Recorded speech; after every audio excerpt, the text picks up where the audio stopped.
Keep in mind that whatever we have been left with in Scripture has been utterly distorted beyond recognition, to put it mildly. First thing to understand is what the Christ is. Christ is a state of consciousness. It's the state referred to in the spiritual community today as oneness or unity consciousness. So you have Christ consciousness, unity consciousness, and oneness. And they're all referring to the same thing. They're all different names for the same state of consciousness. Oneness is a state of consciousness that will mean very little or will not be well understood until it is directly experienced.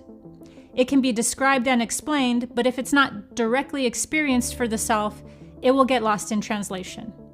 And a lot of things are getting lost in translation. So Jesus was a representative of Christ consciousness.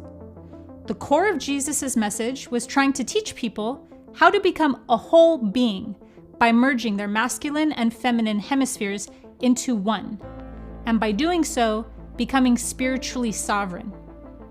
Because, metaphysically, what's actually taking place in the state of the world is that the masculine and feminine energies are in opposition, and this conflict is manifested externally as the dissonance around us that we're seeing. The masculine and feminine energies are not in harmony, instead they are imbalanced and clashing, where one energy is dominating the other and one is being suppressed by the other, so there's discord between them. This friction is a reflection from a higher dimensional ongoing saga, but how that friction is expressed here is by one aspect of the self overpowering or being overpowered by the other. So we are comprised of different aspects that make up what we call I. And when those different aspects are in opposition, that creates strife, which will look like logic overpowering or being overpowered by intuition, the mental body being identified with and favored over the emotional body.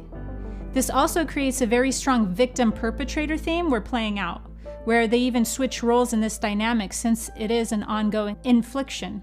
This is all about healing the trauma of the masculine and feminine schism that is sustaining separation consciousness. This collective trauma to the psyche is actually how the ego, in the form that we know it in, was birthed. The reason it's so important for the masculine and feminine energies within the individual to be integrated is because that's how true conscious is born.